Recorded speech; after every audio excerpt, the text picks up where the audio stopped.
Bonjour tout le monde, j'espère que vous allez bien, que vous êtes en forme. Pour ma part, ça va pas trop mal, je me suis fait vacciner avant hier et pour l'instant, touchons du bois.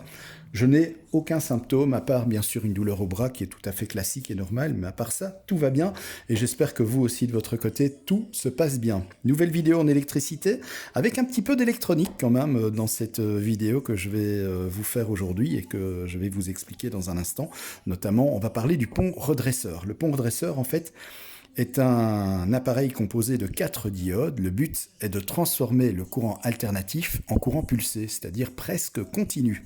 Alors comment ça fonctionne? Mais là, je vous ai fait le schéma. On a le transformateur classique avec le primaire en 230 volts courant alternatif, puisque c'est la tension du réseau, c'est la tension que vous avez chez vous dans vos prises de courant. Et ensuite, ce transformateur va transformer ce courant alternatif, va abaisser la tension en 12 volts au secondaire, toujours du courant alternatif 50 Hz. C'est-à-dire qu'après le transformateur, on n'a pas encore de courant continu, on a toujours du courant alternatif à 50 Hz. Et c'est là qu'intervient ce fameux pont redresseur, qu'on appelle aussi un pont diode, puisqu'il est composé de ces 4 diodes, qui vont vous donner un courant pulsé. Mais c'est déjà pratiquement du courant continu, c'est-à-dire qu'on a déjà une configuration avec un pôle positif et un pôle négatif.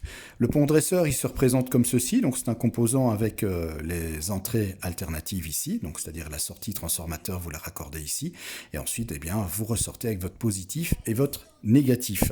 À rappeler aussi, je me souviens, il y a une dizaine d'années, j'ai réparé un ampli dont le transformateur était complètement cramé. Il y avait aussi le pont diode qui était foutu, donc j'avais remplacé. J'avais aussi remplacé les condensateurs, donc pratiquement refait toute l'alimentation. Et en fait, je n'avais pas retrouvé le même pont diode, j'en avais retrouvé un mais qui était moins puissant, j'avais peur que ça ne recrame.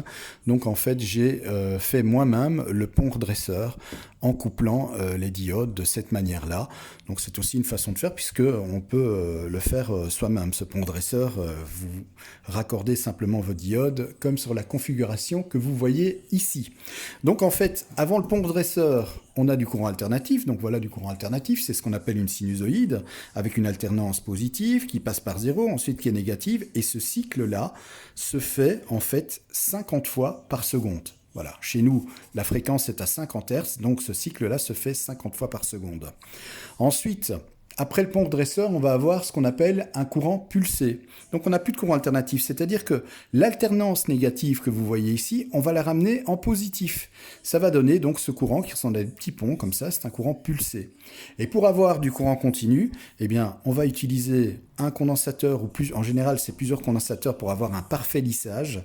Ce sont des condensateurs de lissage qui vont nous permettre d'avoir du courant continu. En fait, qu'est-ce qui se passe? Quand l'alternance commence ici, le condensateur se charge.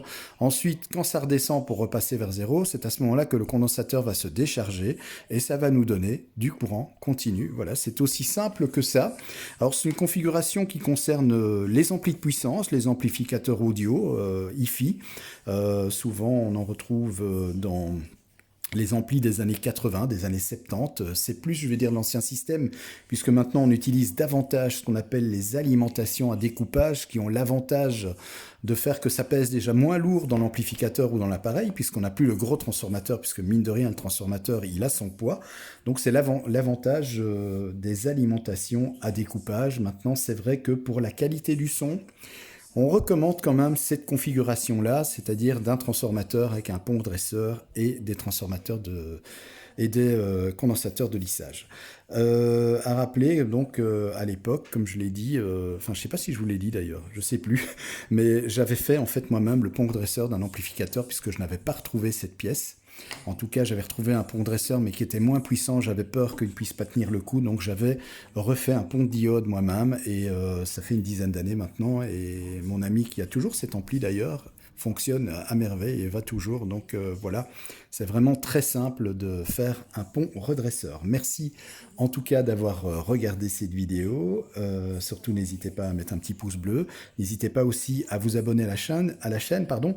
Et d'ailleurs, je vous remercie puisqu'on est pratiquement 2000 abonnés déjà. Et oui, 2K d'abonnés, c'est vraiment formidable. Franchement, moi, ça me fait super plaisir et ça me motive encore à continuer à vous sortir de très très bonnes vidéos sur cette chaîne. Voilà, je vous embrasse et je vous dis à très bientôt pour une nouvelle vidéo en électricité qui aujourd'hui, c'est vrai, était un petit peu électronique aussi concernant les alimentations pour transformer donc le courant alternatif en courant continu. À bientôt.